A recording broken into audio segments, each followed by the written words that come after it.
We begin tonight with the aftermath of John Edwards' confession that he had an extramarital affair 2 years ago. The revelation has dismayed friends and supporters of the former presidential hopeful. At the same time, it has left a host of unanswered questions. Kelly Cobiella has the latest.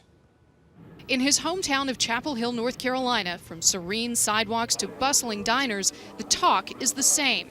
John Edwards, the favorite son, has become John Edwards, the disappointment. I was disappointed, very disappointed. Well, I'm disappointed, but I'm not surprised. Because after months of public denials, I have no idea what you're asking about. The former presidential candidate admitted last night he'd strayed from his wife Elizabeth 2 years ago and into the arms of campaign videographer Rael Hunter. I made a very serious mistake, a mistake that I am responsible for and no one else. In 2006, told Elizabeth about the mistake, asked her for her forgiveness, asked God for his forgiveness, and we have kept this within our family since that time. An admission that stirred up more questions. When did Edwards end the affair? And how did Hunter end up in a $3 million California home? Today, a longtime financial backer of Edwards' campaigns, Fred Barron, said in a statement he helped pay for Hunter's move from North Carolina because of harassment by supermarket tabloids. Edwards insists he knew nothing about that or recent tabloid photographs that claim to show him holding Hunter's baby.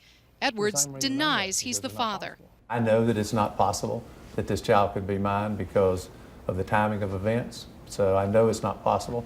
His supporters are at best skeptical. Just looking in his face, it's like he's not telling the whole truth. At worst, crushed. They feel deceived, betrayed. They put their faith and confidence into Senator Edwards, and it was not reciprocated, and so they feel terrible about this. From the Edwards home in the woods outside Chapel Hill, Elizabeth Edwards stood by her husband, saying in a statement, "I'm proud of the courage John showed by his honesty in the face of shame." Despite that support from his wife, some former aides to Edwards are saying forget about a return to public life and focus on family. Randall? Thank you, Kelly Cobiella in Chapel Hill. For more on the possible political impact of the Edwards affair, we turn to Amy Walter, editor-in-chief of The Hotline. Amy, what impact do you think the Edwards affair will have on the Obama campaign in particular and the Democratic Party in general?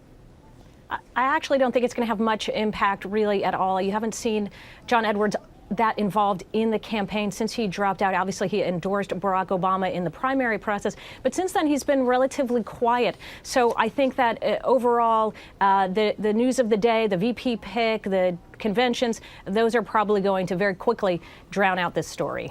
Now, Edwards says he has nothing else to say about this matter, but given his prominence in the party, the fact that he's a former vice presidential candidate, does he owe a duty to anyone to be more transparent about, for example, the source of the funds that his ex-girlfriend Riley Hunter received, whether he, Edwards, notwithstanding his denial, had any role in arranging those funds?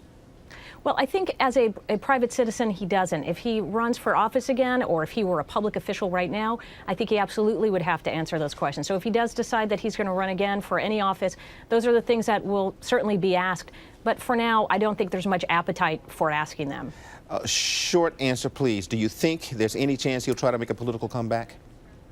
No idea, but I think we've learned that anybody can come back. Thank you. Amy Walter, editor-in-chief of The Hotline.